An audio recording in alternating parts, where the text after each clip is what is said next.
We often talk about the history of Native Americans in terms of land being taken, treaties being broken, and physical displacement. And while that's a huge part of the story, it's not the whole story.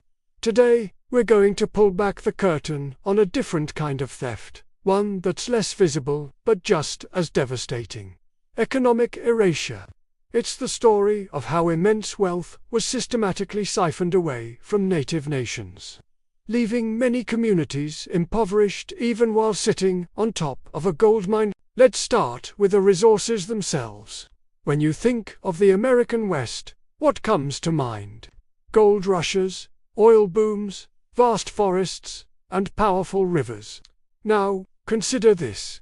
A huge portion of these valuable resources were, and still are, located on Native American lands. We're talking about billions, if not trillions, of dollars in natural wealth.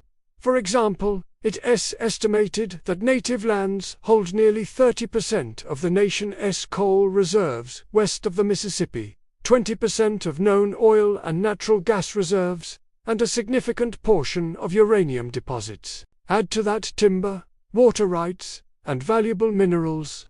Logically, the tribes who own this land should be among the wealthiest communities in the country. But for so many, the reality is the complete opposite. Why? This is where the story shifts from simple land ownership to a complex system of economic exploitation. The process began almost as soon as the resources were discovered. Take the California gold rush. It wasn't just about settlers pouring in. It was an invasion of native lands. Miners drove tribes from their ancestral homes, destroyed their food sources, and polluted their rivers, all in the hunt for gold. The wealth extracted from those lands built cities like San Francisco, but the original inhabitants were left with nothing but destruction. This pattern repeated itself across the country. In Oklahoma, the Osage Nation found themselves sitting on one of the largest oil deposits in America.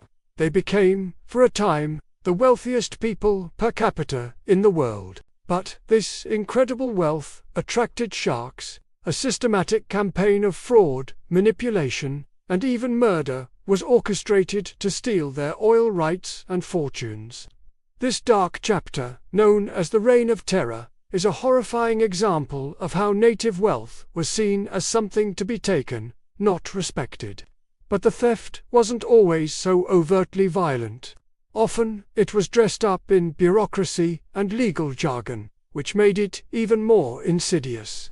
This brings us to the role of the federal government as a trustee. Under the trust doctrine, the U.S. government has a legal and moral obligation to manage Native American lands and resources for the benefit of the tribes.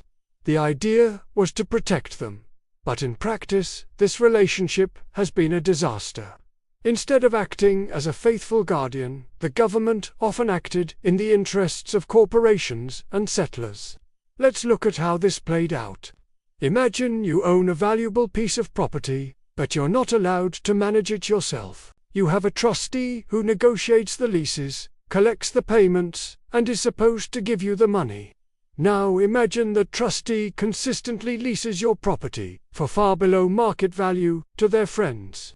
They don't keep proper records of the payments, and the money that's supposed to come to you, well, it just disappears. This is exactly what happened to countless tribes for over a century.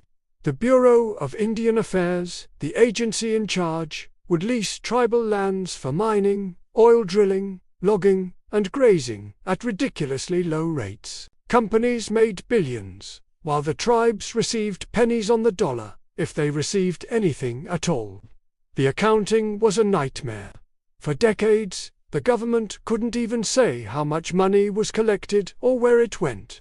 Royalties for oil, gas, and timber vanished into a bureaucratic black hole. This wasn't just a simple accounting error. It was a systemic failure that amounted to the theft of generations of wealth. Think about the scale of this. We're talking about the revenue from millions of acres of resource-rich land over more than 100 years. The lost income is staggering. This led to a landmark lawsuit, Cobell v. Salazar, filed in 1996 by Eloise Cobell, a member of the Blackfeet Nation. She and hundreds of thousands of other Native Americans sued the federal government for mismanaging their trust funds. After 15 long years of legal battles, they finally reached a settlement. While the settlement was a historic victory, the amount, $3.4 billion, was just a fraction of what was estimated to have been lost, which some experts place in the tens or even hundreds of billions. Let's talk about water, because it's one of the most critical resources in the American West. Many treaties signed in the 19th century implicitly or explicitly guaranteed tribes water rights. These are known as Winter's Rights, based on a 1908 Supreme Court case. These rights are often the oldest and most senior water rights in a given river basin, meaning they should get water first, especially during droughts. But for decades, these rights were largely ignored. States and the federal government built massive dams and irrigation projects, diverting water to non-native farms and cities, often completely drying up rivers that tribes depended on for fishing, farming, and cultural practices. The Klamath River Basin is a tragic example, where dams devastated salmon populations that were central to the culture and economy of the Yurok, Kurok, and other tribes. For years, they had to fight just to get enough water to keep the fish alive, while agricultural interests downstream received the lion's share. Only after decades of activism are some of those dams finally coming down. So you have the direct extraction of minerals, the mismanagement of royalties, and the diversion of water. All of these things create a cycle of poverty. When a community's primary assets are being controlled and exploited by outside forces, they can't build a sustainable, self-sufficient economy.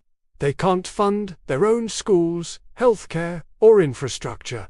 This is why you can have a reservation with massive coal deposits underneath it, yet its people lack basic services like running water or electricity. The wealth is being extracted and sent elsewhere, while the community is left to deal with the environmental consequences, like polluted water and air, and the social fallout of poverty.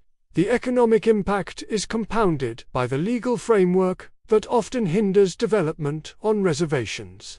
The same trust status that led to mismanagement can also create layers of red tape.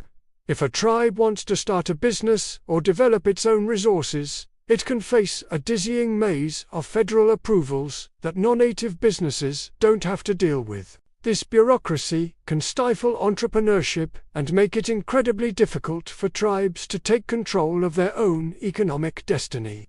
It airs a cruel irony. The very system that was supposed to protect them now often holds them back. But the story doesn't end here.